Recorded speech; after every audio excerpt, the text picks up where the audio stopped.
Hi everyone! For this assignment, I decided to do the kindergarten through second grade lesson entitled It's Best For. This is under the theme of matter all around us, but discusses matter and the different types of properties that matter have. So the trade book that we use in this lesson is going to be Rubber versus Glass by Lawrence F. Laurie, which is about twins who pretty much have a discussion about rubber and glass and which material they think is better. But through their investigation, they're able to understand that that both types of materials can be used for the same purposes, and then understand that things have different properties. So the purpose of this lesson for kindergarten to second is to test a variety of materials to determine which is best suited for certain tasks. So during the engaged phase, the teacher is going to be reading the story Rubber versus Glass and asking them to listen to the twins' discussion about which material is better and everything it can do.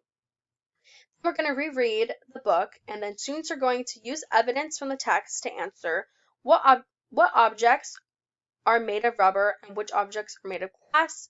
Why does one twin think rubber is better, and why does the other twin think that glass is better? And then we're going to be recording these ideas on a chart. That way students can look back at it if they ever need to. And then we're also going to be activating their prior knowledge by asking students to discuss why some materials are better suited for a particular task. And then we're also going to ask students whether they can name any objects that they think are better made for a particular material. Next, we have the explore phase. In the explore phase, students are going to be testing different materials to see which is best suited for a particular task or quality. So during test 1, they're going to be testing out which material is most absorbent or able to soak up the most water. They're going to be using a sponge, a paper towel, wax paper, and a piece of polyester material. And they're going to be dunking each material into a bowl of water and submerging it for about 10 seconds. Then they're going to take it out and squeeze out all the water into a graduated cylinder, and then they're going to measure it and then record that data on the chart. And during test 2, they're going to be determining which material is most flexible. They're going to be using a piece of yarn, a pipe cleaner, a shoelace, and a straw. During this test, they're going to be forming each material into, or bending each material into a pretzel shape to determine which is most flexible. And they're also going to be determining what the definition of flexible is. And then lastly, during test 3, they're going to be testing out which material is most abrasive or rough. So students are going to be using a scoring pad, which is the reverse side of a sponge, a piece of sandpaper, and a cotton ball. And they're pretty much going to be scratching or rubbing these against painted note card, and in order to see which is most abrasive, whichever note card has the most paint taken off would be the one that's most abrasive. And then again, we'll record these findings on their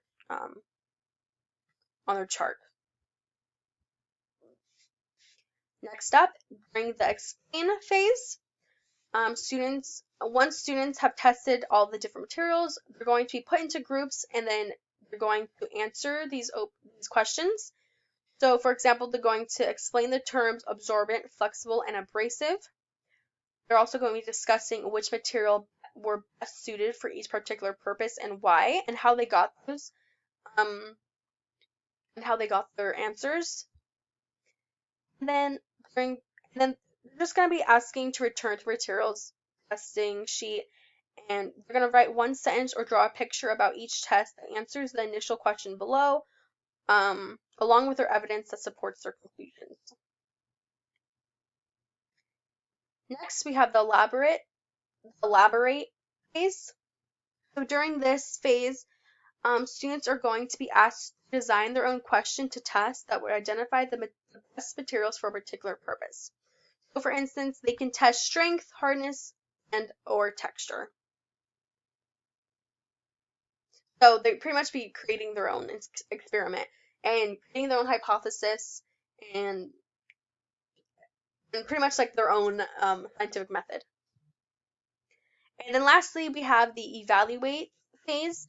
There's no summative assessment, but during the entire lesson, there are formative assessments because students are explaining themselves and they're answering open-ended questions. So the teacher is able to gain an understanding of students' knowledge by their discussions and working with the groups and everything like that. So yeah, those are the 5 E's of this lesson. Thank you so much. Goodbye.